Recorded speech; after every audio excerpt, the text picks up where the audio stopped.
If you feel like you can take the credit for something, then maybe you're doing it wrong. Let me explain.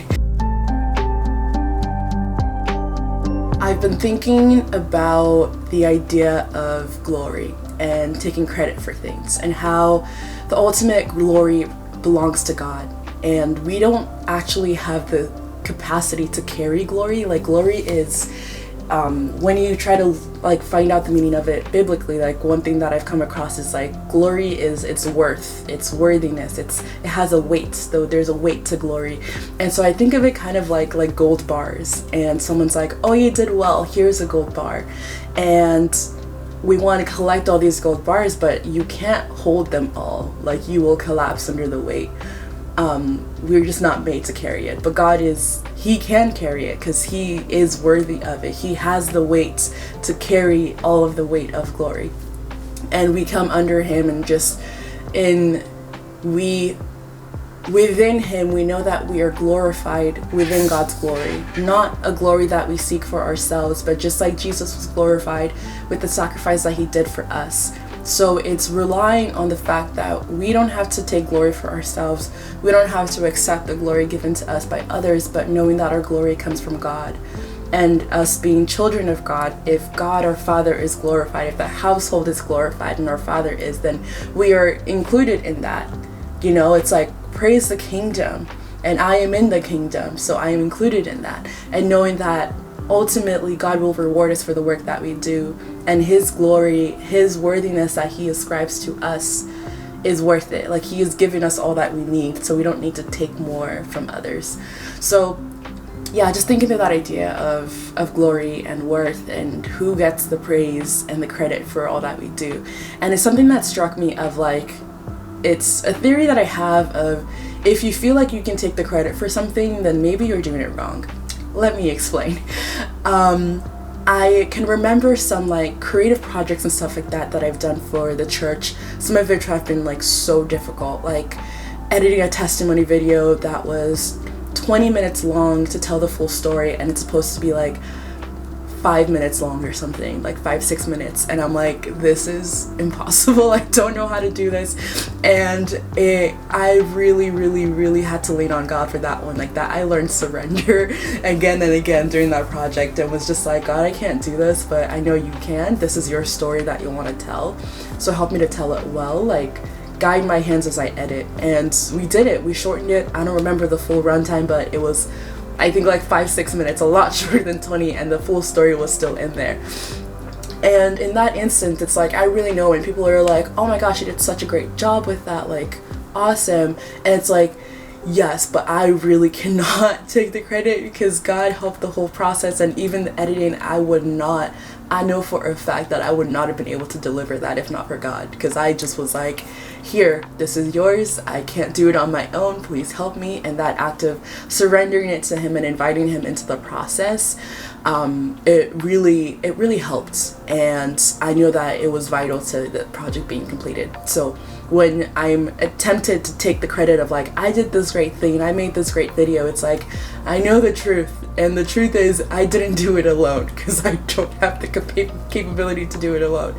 And so the whole point of that is to say, when we surrender things to God in the way that we should, the things that are difficult, or even just things that we can do but it'll be more of a struggle for us to do, just saying like, God, I give this to you, I invite you into the process. Like, Holy Spirit, you are the ultimate creator, you know how to do all things. Holy Spirit, I invite you into this process, work through me, work with me, help us to do this together. When we have that and have that surrender of the thing to God, then at the end of it, we know that we didn't do it alone, we did it with God. So when the credit is given to me, when it's like, oh, you did great, it's like, I was a vessel, you know, yes, my hands did it, and my blood, sweat, and tears, but I know it was only enabled by the grace of God.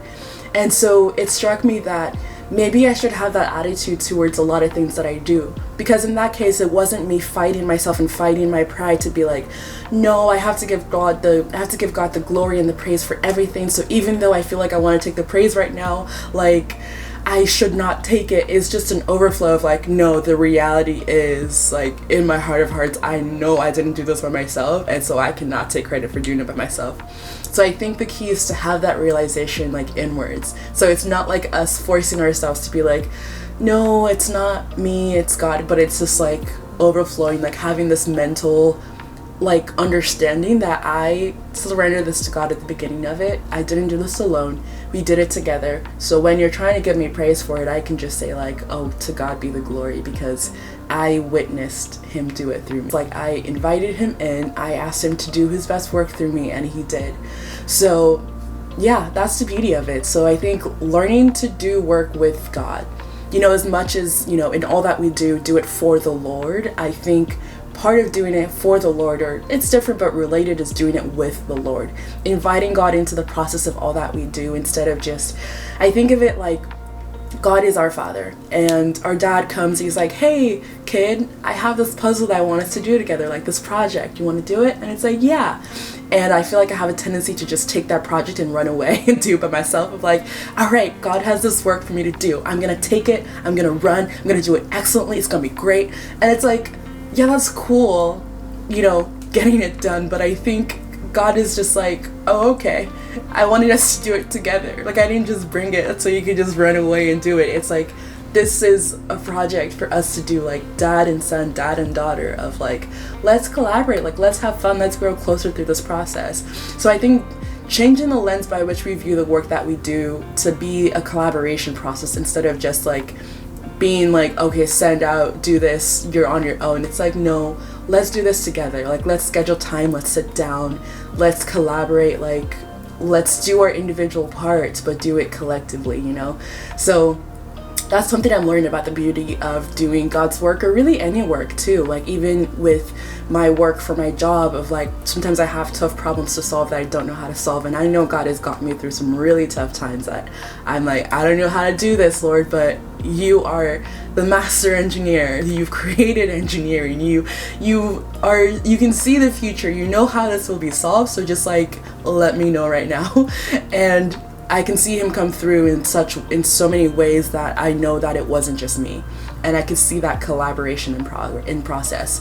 So I think that's something that we need to have a different viewpoint about the work that we do, that it's not just like working individually, like independently for the Lord, but working with the Lord for the Lord, and inviting him into the process of all that we do. And in that case, then giving him the glory is the overflow of that. It's not us saying, oh, I should remember to always give God glory and praise. Like, there is beauty in that, and like training ourselves to do that. But I think the way it should be in reality is not us after the fact being like, oh, I should give him the glory, like injecting that in there. But it's like, oh no, we hardcore, like we did it together. Like, I remember the process of sitting there and me getting ideas that I don't know where they came from, and me getting resources and doors open that I didn't know how I would do that. And so I know for a fact, I can give you, I have the receipts, you know, I know step by step the way God showed up. So this is not like, oh, I did this, I'm so great. It's like, oh, that was God. Like, I did my part, but like he did his part, like hardcore. So that's just a shift that I think I want us to have in the work that we do. It's not just like about me going to do it, but it's about us doing it together. Like, that is the beauty of doing God's work, or just, yeah, everything that he's given us to do, whether it's in ministry or with our friends or with our business or workplace, whatever that is, we're doing it for the Lord and unto the Lord, but we're also doing it with him, because that's how we grow closer to him. That's how we see his grace in our lives. Like, that's strengthening our relationship when you can do work with him. So yeah, I just wanted to give that encouragement in just that different way of when you're about to sit down and do something, just invite the Lord, like, Holy Spirit, come, let's do this together. This is a fun project. Daddy, daughter, daddy, son, let's do this, you know, let's have fun with it. And I think that will be a really beautiful mindset to help you to not be stressed by what's on your plate or the work upon you. That's the work of your hands that you have to do, because you know that you're not doing it alone. You have the best project partner in literally all of existence, because he created all of existence. So I think if we lean into that, lean into doing things with God, doing it for God, yes, but doing it with God, we will see such a beautiful return with it, but also rest for our souls within it. We can have beauty and fun and rest in the work that we do when we do it with the Lord. So work not just for the Lord, but work with the Lord.